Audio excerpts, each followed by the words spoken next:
Hello everybody, welcome back to another episode of Life Stories. My name is Trent, and as usual, I hope you guys are all doing great. Today, we got some stories from Reddit/idontworkherelady. So, without further ado, let's get this party started. Our first story of the day is titled, It Happened at a Southern Bookstore. Backstory. I'm heading to 9th grade next year after this lockdown gets lifted. Because I would be a freshman next year, my mom and I was required to sign some documents at the school and get my schedule completed. When we were getting ready to go, my mom asked the counselor we were talking to about AP classes. The counselor told us that there was an AP World History class available in the 9th grade. I signed up for it immediately. I love history and hope to make a career out of it in the future. We got the schedule worked out and the documents signed. The counselor said to stop by the main office on the way out to pick up an info sheet for a summer project in AP World History. We get the paper, and the ladies in the office said I need to read a book for the project. The book I needed to read was A History of the World in 6 Glasses. So far, it's an amazing book. If you want to read a book about the evolution of the world through different drinks, I recommend it. A few days later, this story comes into play. On to the story. My grandfather and I were sitting outside this bookstore. Am I allowed to say the name of the store? I'm new to this stuff, and this is my first post. I'm just going to say the name of the store is BAM. Figure it out. About 5 minutes before the store opens, I grab my mask and go stand with about 4 other people. Because everyone was distancing themselves from each other, I wind up being the one closest to the door. I hear the door being unlocked and step back when the employee opens it to let us in. The door swings open, and I keep it held open so everyone can step inside. This is a southern thing, especially in the state I'm from. We're known for having a lot of southern hospitality. The first 3 people walked in, and I keep it open for the 4th. She was an older woman who was looking at something on her phone. And I don't think she knew that I was holding the door open. As I keep it open, a man walked by her, causing her to look up. He stepped inside, and she followed after, apologizing to me. I walk in, and she stops, looking around. There are many stands at the front, with advertisements for new books. I didn't notice that she'd stopped at first, and I had to sidestep to avoid running into her.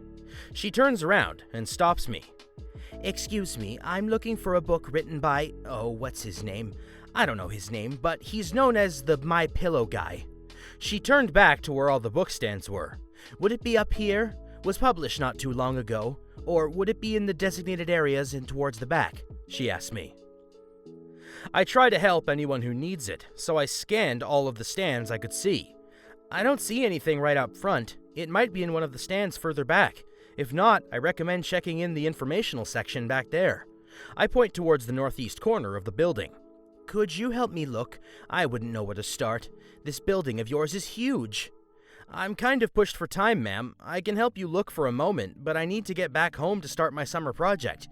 "Oh, do they let you go home for personal projects, or are you just finishing your shift?"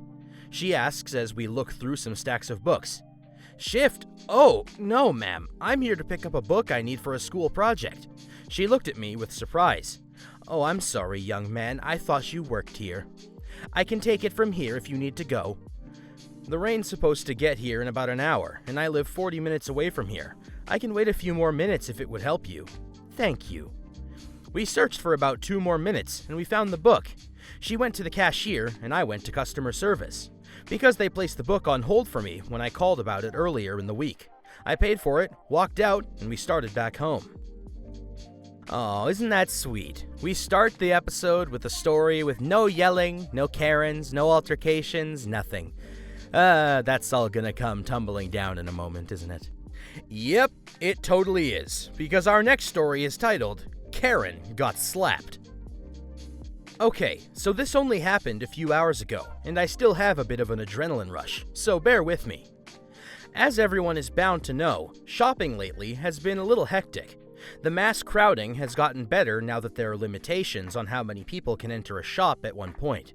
But everyone is still pretty stressed out and all dolled up in their lovely, fashionable face masks. All that being said, there's no excuse for what this woman did.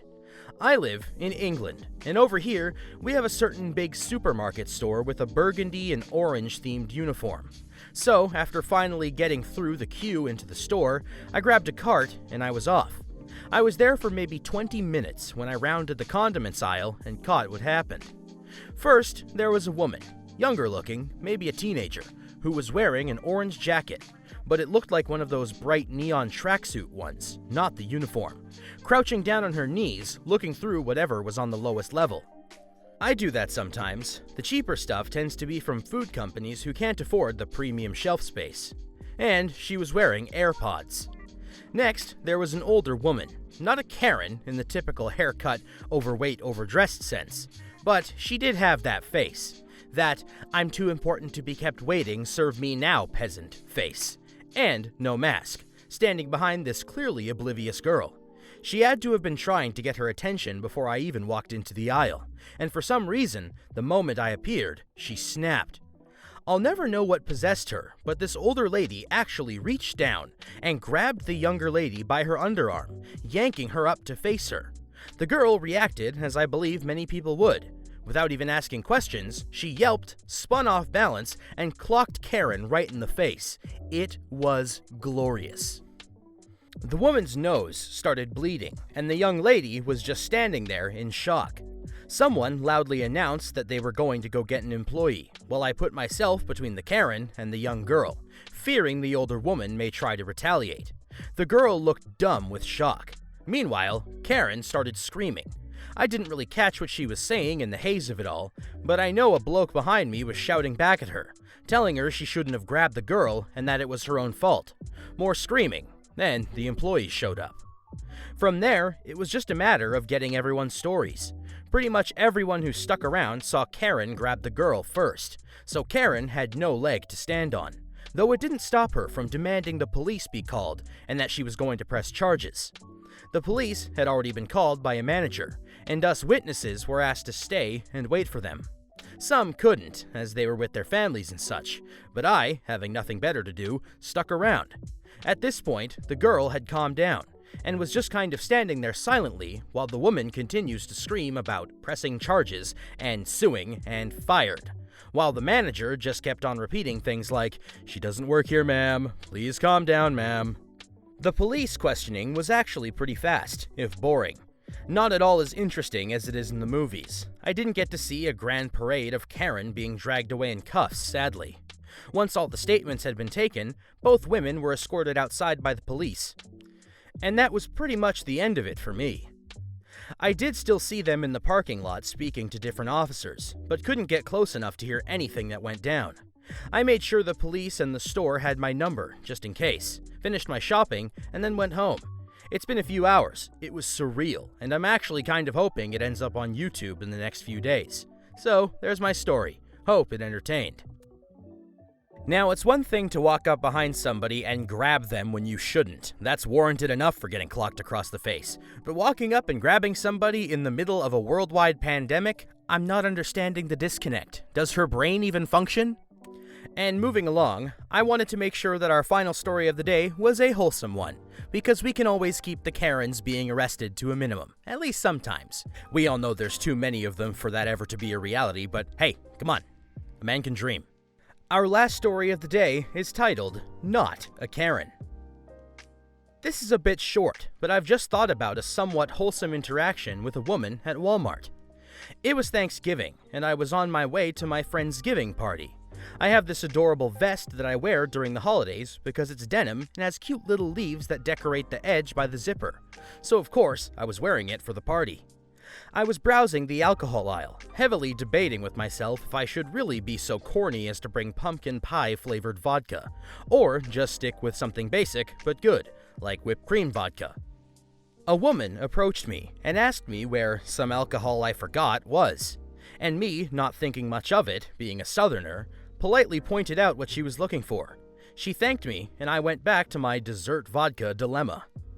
She approached me again and asked me another few questions about alcohol and something about which was better for certain drinks, and I'm just looking at her thinking that I definitely don't know how to answer these questions or why she's bothering to ask me, Before I even collect myself enough to answer back, she looks down at my vest and says, "Oh, you don't work here."